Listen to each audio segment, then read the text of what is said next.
So the Philadelphia Eagles just went out and made a really underrated signing during training camp, as they made a move to bring in a safety who used to play for Vic Fangio in Denver, and he's flashed a ton of potential in the league before. So what should the expectations for the new safety be as he arrives in Philly? Meanwhile, the Birds were back at practice, where the rookie Quinyon Mitchell shined once again, as he locked down star wide receiver DeVonta Smith on several occasions, although the rookie Johnny Wilson did get the best of Mitchell on one crazy play. Plus, this surprising defensive tackle is impressing his teammates during camp, while Vic Fangio praised several other defensive players. So let's talk about that and everything else from Eagles camp. And we won't waste any time, let's get straight into it. So the Birds were back at practice on Sunday after a very eventful preseason game on Friday, where we got to see most of the defensive starters out there as opposed to the offensive starters who we didn't see. And before Sunday's practice, Vic Fangio explained why so many of the defensive starters were out there. Well, we're just so new on defense. I think our offense is returning 8 of their 11 starters, I believe. And although, albeit Kellen's new, but most of the position coaches are the same on offense, whereas everything's new on defense. New players, new coaches, new scheme.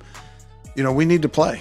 So that definitely makes sense, and also, even though he didn't say it, I feel like Vic's old school mentality definitely played a part in it, as he said in the past and even recently that he prefers guys to play in the preseason at least a little bit. So I honestly wonder if that's the last we'll see of them, or if maybe they could even play in one of the next 2 games, or maybe even both, who knows. And that wasn't the last of the preseason talk from Vic, as he was asked a ton of questions about specific players and how he thought they performed during the game, and he had pretty much all positive things to say about everybody, from Isaiah Rodgers to Nakobe Dean to Nolan Smith. He had mostly positive remarks about everyone, and I honestly think one of the more intriguing players that he gave flowers to was their rookie Jalyx Hunt, as Fangio had some pretty nice praise for him ahead of Sunday's practice. Yeah, I thought Hunt did a little better than I thought he would, just based on practices. I think he's improving and he's coming, and I think he'll continue to improve. So that's definitely awesome to hear, because Hunt has really been one of the biggest surprises at camp so far. After being drafted to just be a developmental project, before spring practices in camp, I don't think I really had any expectations for Hunt to be making all these plays in practice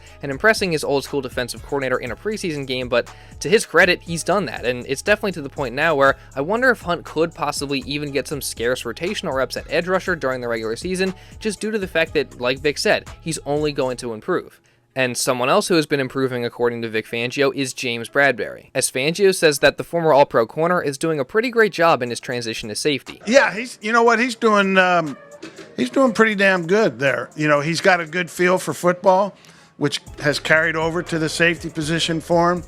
I think he understands the game from a high level through his experience and through his intelligence, and it's helped him in the transition to safety. He's been doing a good job. So you love to hear that, just considering that at this moment in time, with Sidney Brown still working his way back from injury, Bradberry's potentially the top backup safety the Eagles have on the roster, although Avonte Maddox was the one starting there on Sunday with CJ Gardner-Johnson still out, but Bradberry still did get some first team reps as well. So I think we're honestly in a really interesting place when it comes to the safety position, because most of the backups are converted from other positions, but we all know that Fangio is very honest at the podium, so if he says Bradberry is doing a great job making that transition, then I believe him. Now, how confident am I if he has to go out during the regular season and play a lot of meaningful snaps at safety? I don't know, because I haven't seen him do it in the past, and also, the last time I saw Bradberry, he was getting torched every other play, but still, it's definitely good to hear that JB is currently doing a good job with that transition. But even so, it seems like the Eagles just weren't entirely comfortable with where they were at in terms of depth at the safety position, so they went out and made a move to address it, and the player they brought in is actually really intriguing. So we're going to get into that and so much more in just a minute here, but real quick, I do want to say, if you are enjoying this video and don't want to miss any other Eagles training camp, preseason, or regular season coverage coming in the future, then make sure you subscribe, and also really importantly, turn on notifications so you're notified instantly when one of these videos is uploaded. I think that's a win-win for the both of us, because not only do I get more people consistently watching the videos, but you don't miss any other Eagles coverage and content just like this. So again, make sure you subscribe and turn on notifications, and also while you're at it, make sure you drop a like on this video to show some support. Let's see if we can hit 800 likes today. And now with all that being said, let's get back into the video. So as I was saying, on Sunday morning, the Birds went out and made a move to bring in a safety, as they signed Caden Sterns while waiving the recently signed linebacker Shaq Quarterman. And I actually think that this is a really good and maybe even underrated move, because if you don't know, Sterns was drafted by the Broncos back when Vic Fangio was the head coach, so there's some familiarity there, and Sterns is going to come in here already knowing the Fangio scheme and system. And Sterns also had a good amount of success in his time with the Broncos and also under Fangio, as in his lone season with Vic as the head coach, Sterns appeared in 15 games and he had 28 total tackles along with 2 sacks and 2 interceptions. And then the year after, he had a similar amount of success in a lot less time, as he racked up 21 tackles and 2 interceptions in just 5 games. However, that does lead me to the drawback of Sterns, which is his injury history, as he missed all but 5 games in the 2022 season due to a hip injury, and all the 2023 season due to a torn patellar tendon. And the reason he was even available to be signed this late is because of the fact that the Broncos had waived him earlier in the offseason, then the Panthers signed him recently, but he failed the physical there, so they waived him as well, and that's where the Eagles then swooped in and picked him up. So the hope is that Sterns can eventually get healthy and provide some good depth at the safety position. Now, Vic Fangio was asked about him ahead of practice on Sunday, and he actually had some pretty positive comments on Sterns. Yeah, he was a good player. Moved well, had good instincts, good ball skills, had a good feel for the game. We just need to see where he's at physically. He's only played 5 games in the last 2 years, I believe. I don't believe you'll see him out here on the practice field at least for a week or so. So we need to see where he is physically, how he's moving around, and then go from there. So you heard Fangio there. He said that Sterns probably won't practice. So what do you guys think? How do you feel about this signing, and what do you think the chances are that he makes this roster? But now getting on what was actually going down on the practice field on Sunday, and specifically with the positional battles, Mekhi Becton was once again the starting right guard, so that's worth noting as he seems to now be clearly ahead of Tyler Steen in that battle. Then you had Isaiah Rodgers starting at cornerback once again, even after Kelee Ringo's fantastic performance in the preseason game, and Rodgers was good during practice today, even blanketing A.J. Brown a few times and forcing Hurts to throw elsewhere. And then Quinyon Mitchell was lined up as the starting slot cornerback once again, just like he was for a good amount of the snaps that he played on Friday's preseason game. So it definitely seems like he's on track to start at that position, despite the fact that the long-term plan for Mitchell still seems to be at outside corner. And Vic Fangio kind of echoed this same thing on Sunday. I thought he did well. He played both nickel and outside corner. He's a good player and he's going to be a good player. We just have to be careful not to overload his plate too much because nickel is a full-time position as well as corner is, and he's having to learn both right now, and they're 2 drastically different positions. So we got to constantly monitor that to make sure he's capable of doing that. Is that something that you would eventually want to pare down for him, kind of let him major in one instead of being in both? That would be ideal. It may not be practical. We may have to play him at nickel. So he pretty much just indirectly said there that while they'd like to play Quinyon at one position full-time right now, which based on Fangio's response is outside cornerback, it wouldn't be practical to do that just because they do want to get him out on the field. So he may end up starting inside this year, so it'll definitely be interesting to see how they manage this going forward so that Mitchell eventually can make a smooth transition back to outside cornerback if he does indeed end up starting at the nickel position. But staying with Mitchell and looking at practice today, he made a few very nice plays as he was matched up in one-on-ones with DeVonta Smith for 3 straight reps, and Smitty did win the first rep, but after that, Mitchell locked in and had great coverage on DeVonta as he won the next 2 reps and even got a pass break up on one of them. And apparently there was a little trash talk as well, so that's definitely awesome to hear about and fits with what we've heard about Mitchell so far at camp.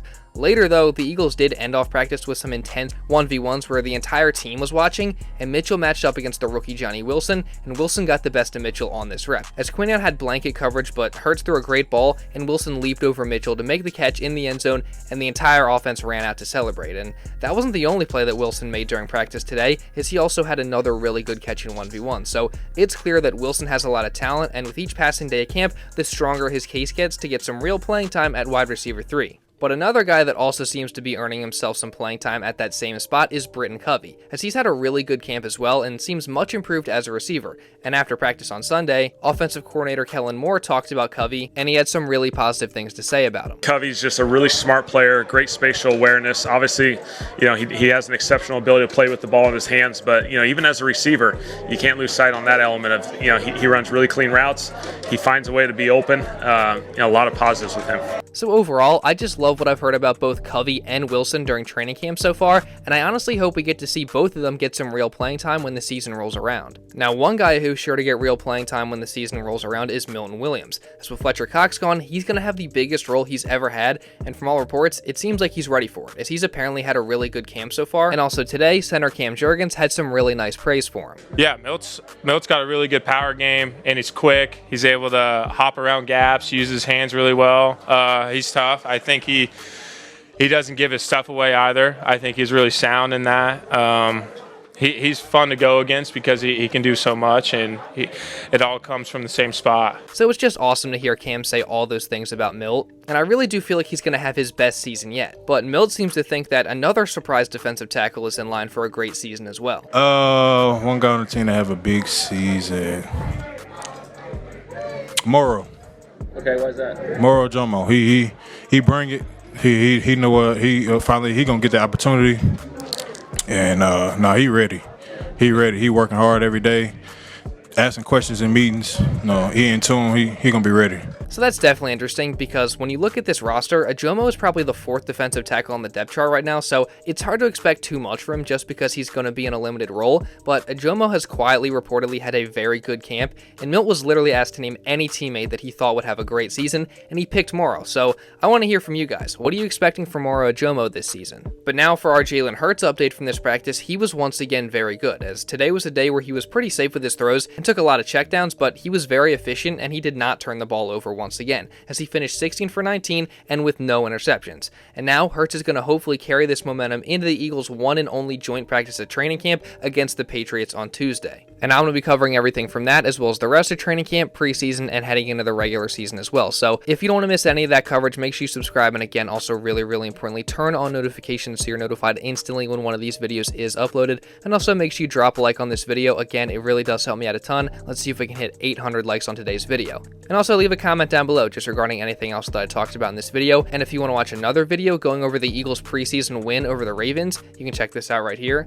Now with all that being said, that's pretty much all I got for this one, guys. So thank y'all so much for watching, and I'll see you in the next video.